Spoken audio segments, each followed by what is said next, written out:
Hello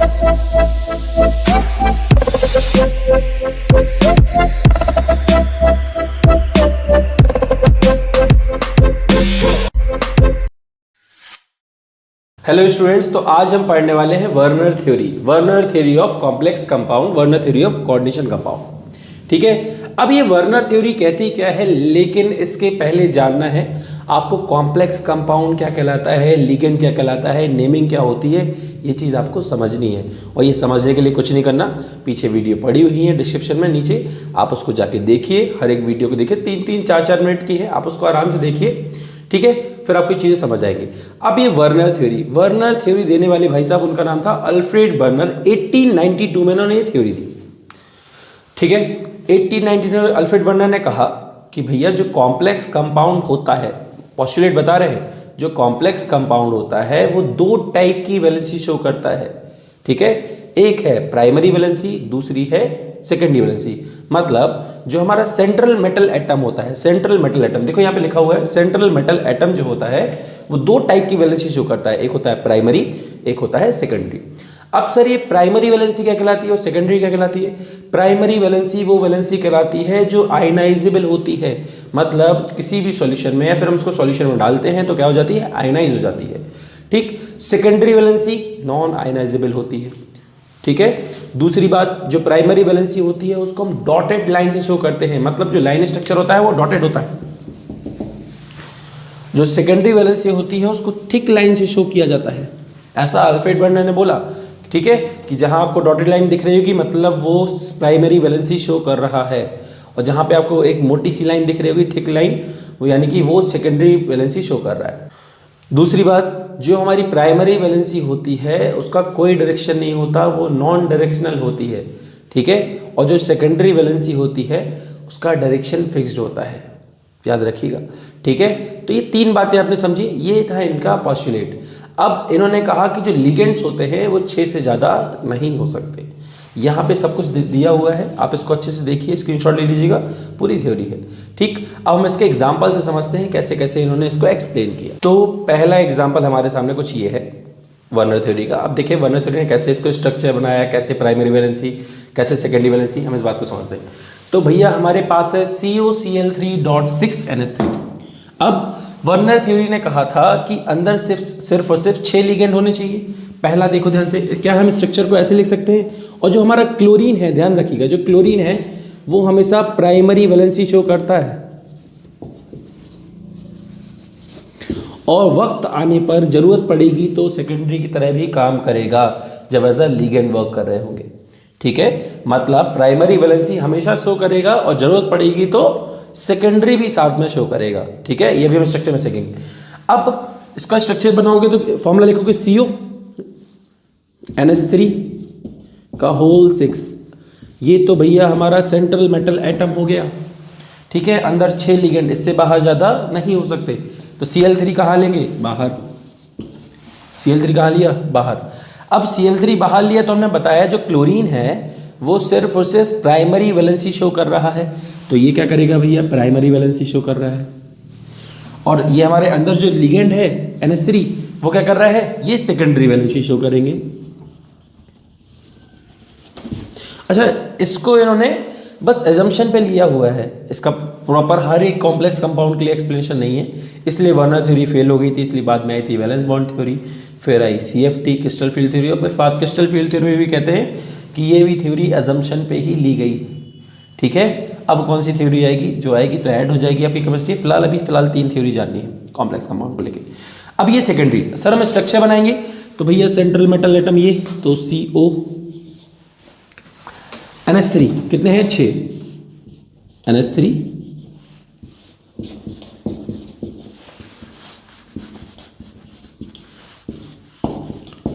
4 use कर लिए हमने, एक 5वां NH3। और सर ये तो ऑक्टाहेड्रल स्ट्रक्चर बना लिए। क्लोरीन को अब कहाँ एडजस्ट करेंगे? अब जितने भी आपको दिख रहा है ना ये थिक लाइन, हमने बताया जो थिक लाइन होती है वो कौन सी वैलेंसी शो कर रही है? सेकेंडरी। अब सर ये क्लोरीन कहाँ लगेगा? और साथ ही साथ जो हमारी सेकेंडरी वैलेंसी होती है उनका डायरेक्शन फिक्स्ड होता है, उनका डायरेक्शन होता है, लेकिन प्राइमरी वैलेंसी का कोई डायरेक्शन नहीं होता। सर क्लोरीन कहाँ लगाएं? कहीं भी लगाओ, जहाँ आपकी इच्छा। सर यहाँ लगा दें, क्लोरीन यहाँ लगा दो, क्लोरीन यहाँ लगा दो, क्लोरीन। ठीक है, तो ये किसका स्ट्रक्चर है? COCl3 6NH3। अब हम देखते हैं दूसरा स्ट्रक्चर।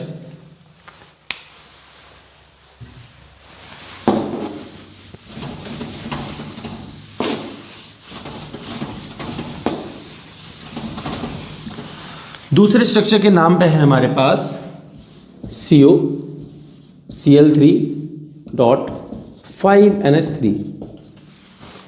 सर इसका फॉर्मूला लिखेंगे, अंदर हमें 6 लिगेंड बनाने हैं, मतलब क्या? CONH3 का होल 5। अंदर देखो 6 बनाने थे, टोटल नंबर ऑफ लिगेंड कितने होने चाहिए? 6।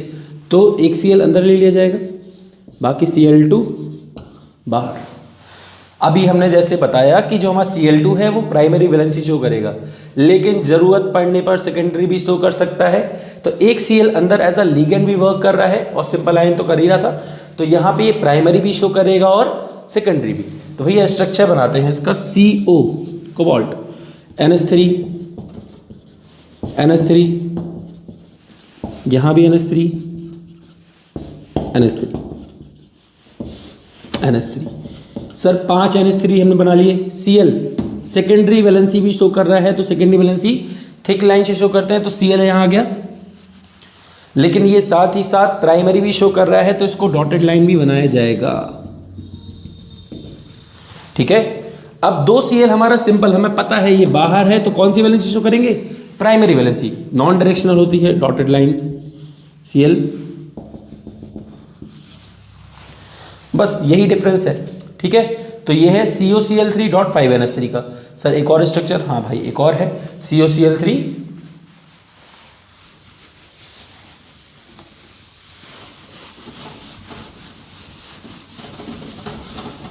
अगर अभी नहीं आया तो ये एग्जांपल देके आपको तुरंत सारी चीजें समझ में आ जाएंगी, बने रहिए।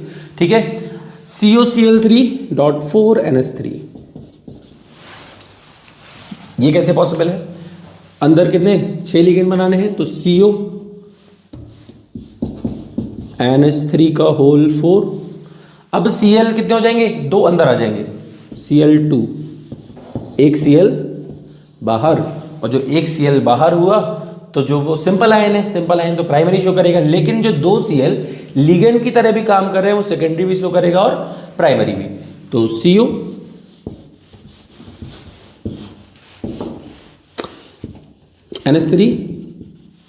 NH3 यहाँ भी अमोनिया, यहाँ भी अमोनिया, इस बॉन्ड बनाएगा। ऑक्टाइडल Cl एक यहाँ पे और एक यहाँ, लेकिन ये दोनों Cl, ये Cl हमेशा कैसी वैलेंसी शो करता है? प्राइमरी, तो यहाँ पे प्राइमरी की तरह भी वर्क कर रहा है और सेकेंडरी की तरह। सर एक Cl बाकी है, जी भैया बिल्कुल बाकी है, तो ठीक है। अब जल्दी से स्क्रीनशॉट ले लीजिए इस चीज़ का। नेक्स्ट स्ट्रक्चर है वो भी आखिरी। अगर सर यहाँ पे 3NH3 आ गया तो क्या करेंगे?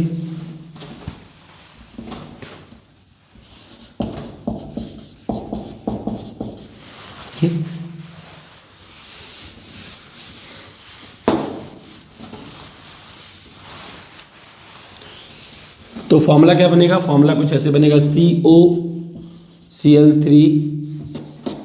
CONH3 का होल थ्राइस और Cl3।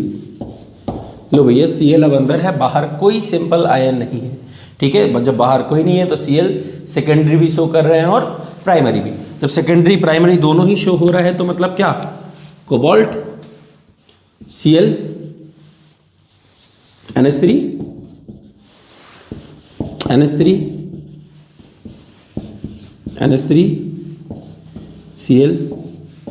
Cl यहाँ Cl, और तीनों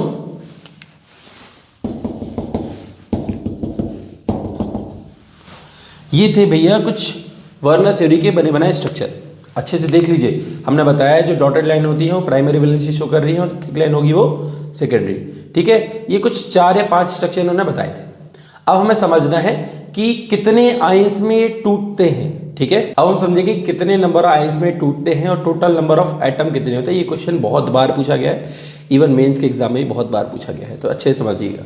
ठीक है, अब यहाँ पे ionization behaviour, number of ionizable chlorine atom और टोटल नंबर ऑफ एटम कितने में टूटा ये जानना है। ठीक सर, कहना क्या चाहते हैं, कहना ये चाह रहे हैं कि भैया COCl3 6NH3, अगर हम इसका फॉर्मूला बनाएंगे CO, अभी आपने सीखा NH3 का होल 6 और यहाँ Cl3, अगर हम इसका आयनाइजेशन बिहेवियर देखें, अगर ये टूटेगा तो ये CO NH3 का होल 6 3 प्लस 3Cl माइनस। ठीक है, total number of chlorine atom कितने निकले? 3, तो क्या हो जाएगा 3। टोटल नंबर ऑफ एटम कितने हुए? 3 ये और 1 ये पूरा, 3 और 1 4। टोटल नंबर ऑफ एटम कितने हो गए? 4। सर बात समझ नहीं आई, बात समझ नहीं आई, दूसरे एग्जांपल से देखते हैं।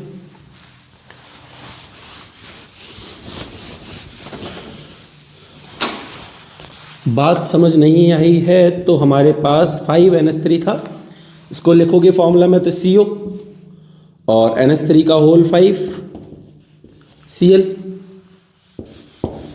Cl2।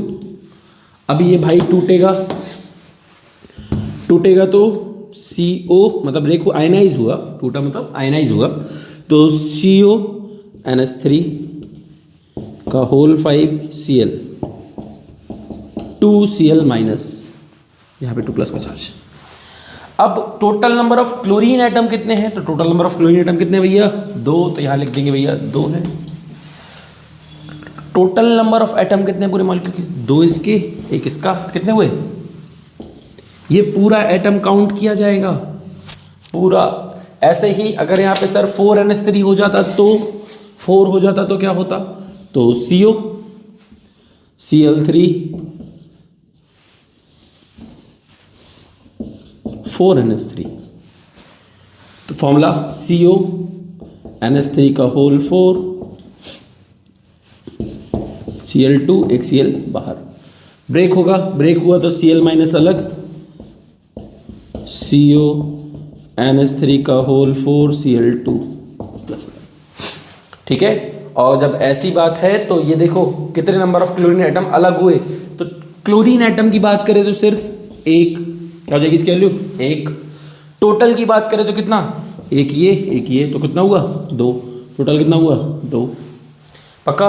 सर यहाँ 3NH3 हो जाए तो सिर्फ टोटल नंबर ऑफ एटम बताएंगे, एक कोई क्लोरीन रिलीज नहीं होगा क्योंकि वो ऐसा लीगेंड वर्क कर रहा होगा। तो ये थी आपकी वर्नर थ्योरी। नेक्स्ट हम पढ़ने वाले हैं, अच्छा वर्नर थ्योरी को अच्छे से एक्सप्लेन नहीं कर पाया अल्फ्रेड भैया, तो अल्फ्रेड वर्नर ने वहाँ पे दूसरी थ्योरी आती है आपकी वैलेंस बॉन्ड थ्योरी, जो कि हम कल डिस्कस करेंगे। इस थ्योरी को बहुत अच्छे से समझिएगा, बहुत इजी है और बहुत इजी वे में क्वेश्चन आते हैं, इस बात को समझिए। आप सबको हैप्पी मकर संक्रांति। ठीक है, मकर संक्रांति की शुभकामनाएं। लड्डू खाते खाते इसको पढ़िए।